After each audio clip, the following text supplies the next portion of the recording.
Good afternoon, everyone. Welcome back to Total Football Talk. Thanks for joining me. We're going to look at all the latest news, transfer news surrounding Manchester United. We've got plenty to get into today. There is some very interesting news. We'll look at whether it's true or not. There's news surrounding Kobbie Mainoo. There's been a lot of talk about his position within the squad yesterday. Obviously, we had a very mediocre result, 1-1 draw with Fulham. I will look at that towards the end of the actual stream. But what we'll do is we'll look at all the latest news, and the news is surrounding Kobbie Mainoo.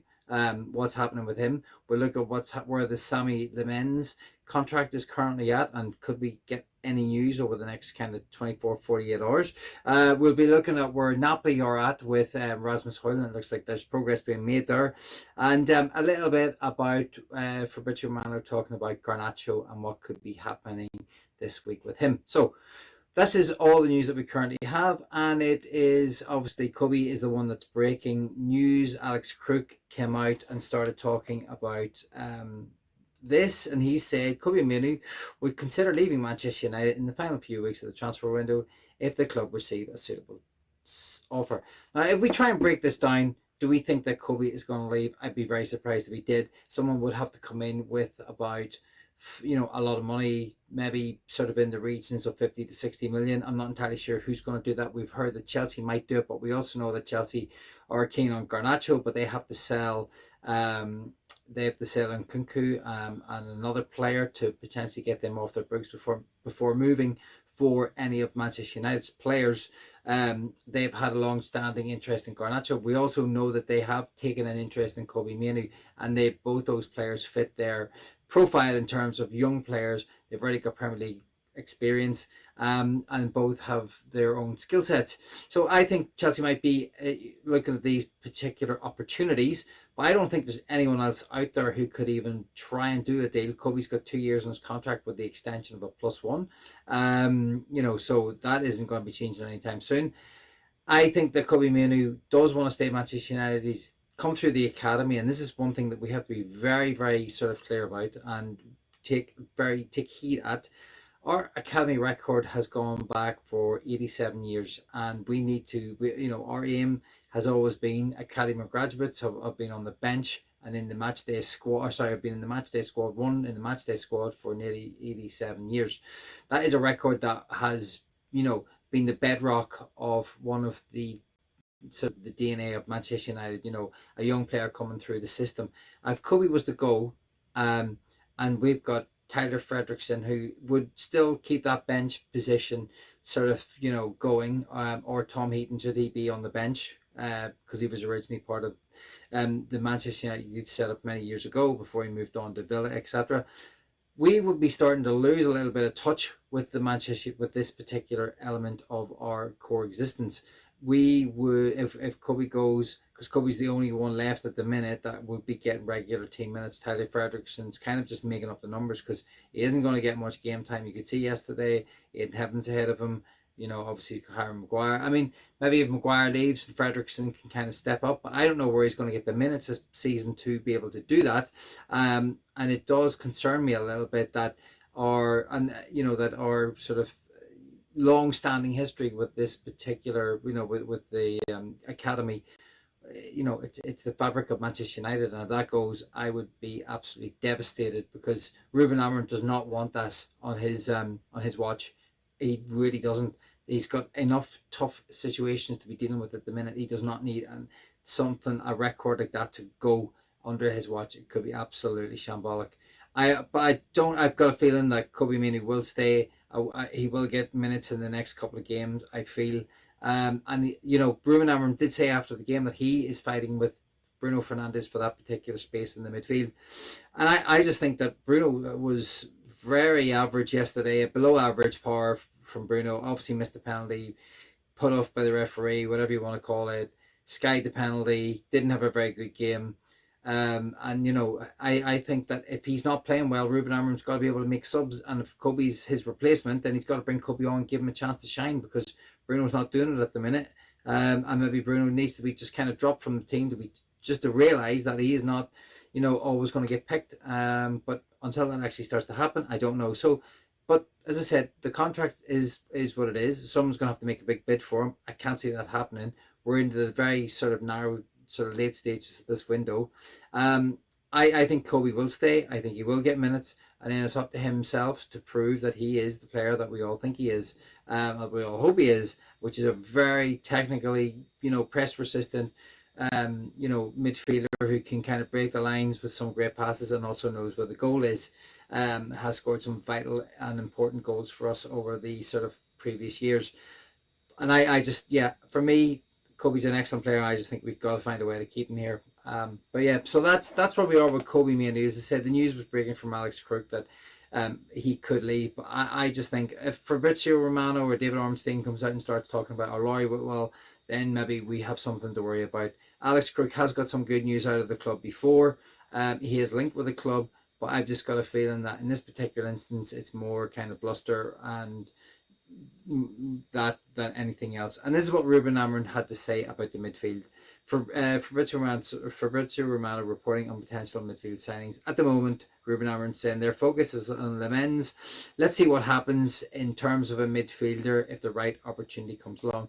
Now, the right opportunity is Manchester United need a ball battling winning midfielder, i.e. a Baliba. Are we going to go back in for him? I don't know. Is Bruno going to go to Saudi? Probably not.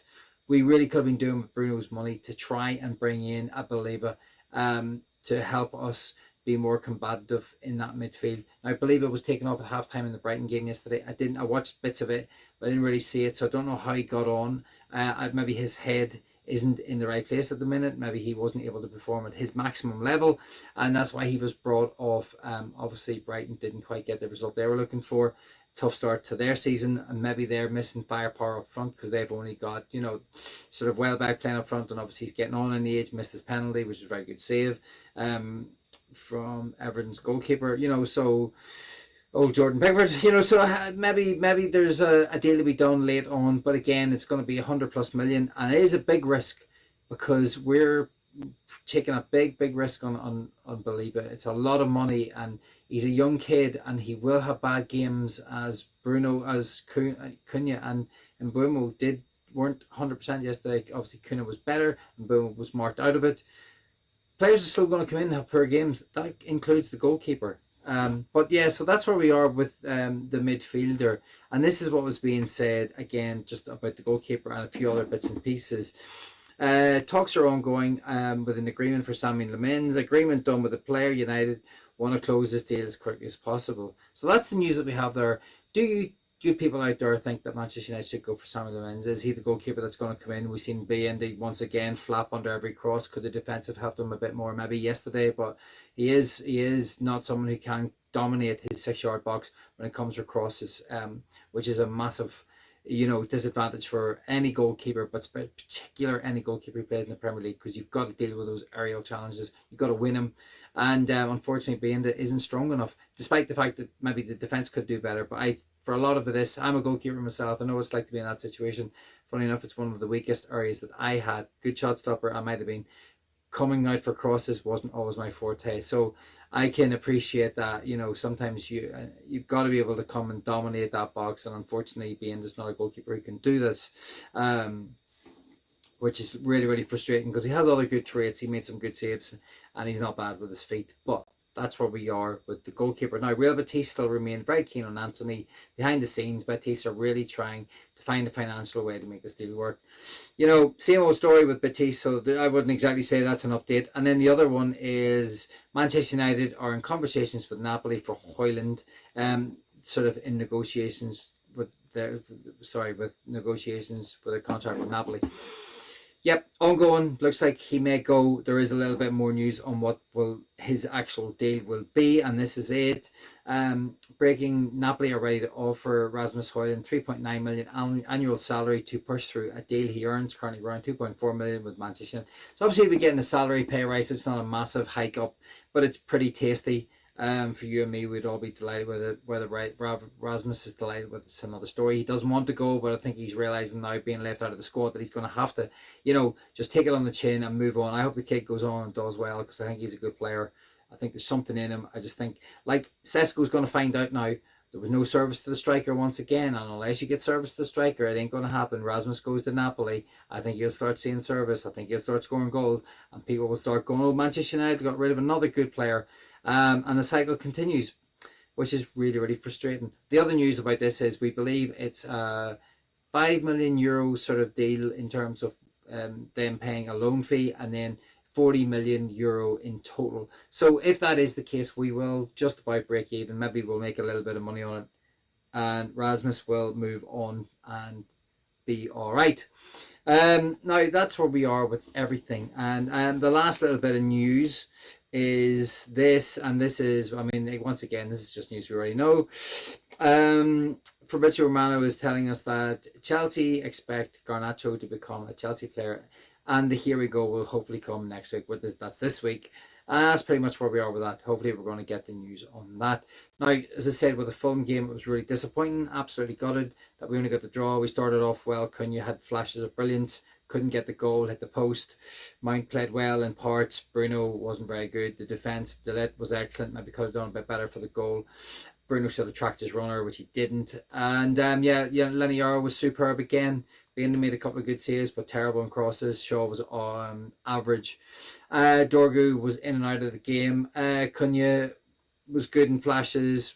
Mbeumo was marked out of it. Casemiro got lost. Bruno disappeared. And Sesko, when he came on, did well with his hold-up play and his link play, but he didn't get a single opportunity. So there you go.